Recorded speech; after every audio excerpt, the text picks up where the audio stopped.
everyone, welcome back to Cooking with Countryside. Today we are going to be making an apple beet salad. The reason why I love salads is because at the winter market you'll see that it's saturated with all different sorts of greens. So today I'm going to be using arugula as my base, but you can substitute out your favorite green. So what we're going to need from the market to make this salad are beets, an apple, and you can use any variety apple of your choice, arugula, smoked almond topper, and honey. And then 2 additional ingredients you'll need are olive oil and balsamic vinegar. So to get started, we are going to take 1 medium beet or 2 small beets in this case here, and we're gonna peel them and grate them. So I'm not going to cook them because I'm only gonna have them in small pieces once I grate them. Now if you wanted to do like slices of beets, I would recommend boiling them or baking them ahead of time. And I'm actually going to leave the leaves on for right now because that'll make it easier to grate. Since this beet is so small, I can hold on to here and grate away. And so I'm using golden beets today. You can use any variety of beet that you would like. And so you can either do a larger grate or a smaller grate, or alternatively, you could put this in a food processor and get it into small pieces that way. Really, whatever equipment you have at home is what you can work with, and that's kind of the beauty of salads, is there's no right and wrong answer. And if you've been watching my videos, you'll see that everything is kind of just a recommendation. You really do what best suits you. Okay, and then I'm just gonna repeat that process with my second beet. And you know, for this one, I might actually just slice this by hand into thin strips if it won't go all over, but that's the fun of cooking. You never know what's gonna happen. And then you can save the beet tops or compost them, the greens. You could even throw those as the base of your salad if you would like. And so since this is so small already, it'll be really easy to cut up into thin strips. Okay, so you can see the difference here. This is kind of the grated texture, real fine, real thin. And then this is when I chopped it up into small pieces by hand. This is probably more what you're gonna get if you use a food processor. Either way works. But again, if you wanted larger chunks, I personally would recommend boiling or roasting the beets. But if they're small, the raw is gonna be just fine. Okay. So the next step is going to be slicing up our second topping, an apple. I would recommend using a more tart variety of apple, but it's really up to you.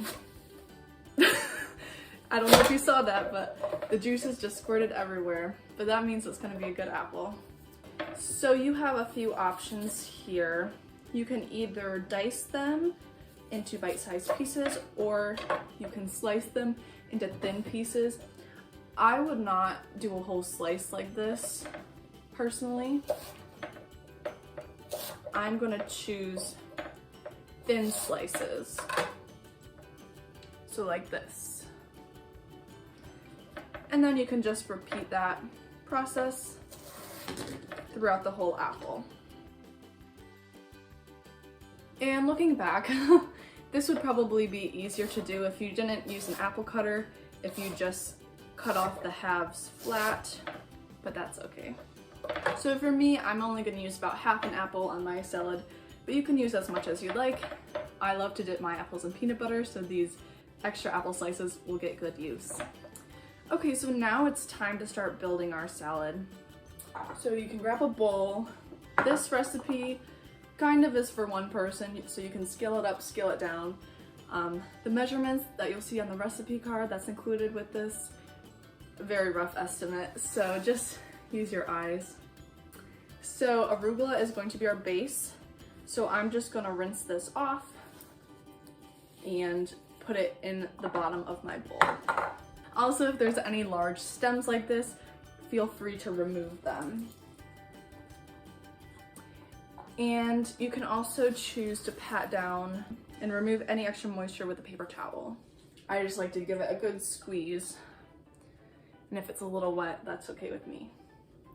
Okay, so basically, you probably don't need instructions for this, but now it's time. We're just gonna add our toppings to our salad. I'm gonna sprinkle the beets in there.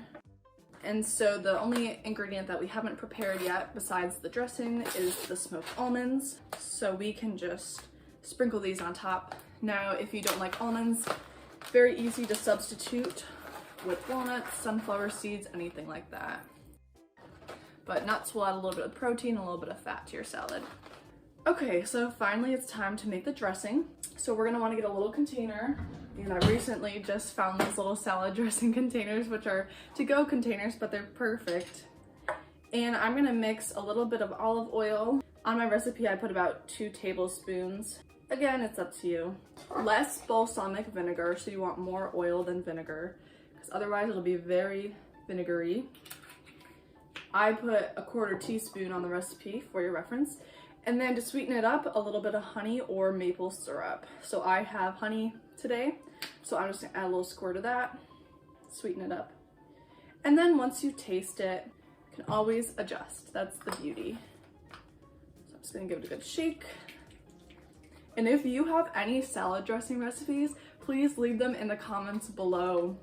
My go-to is definitely olive oil and balsamic, as you may have seen in my past recipes. But there are so many varieties out there.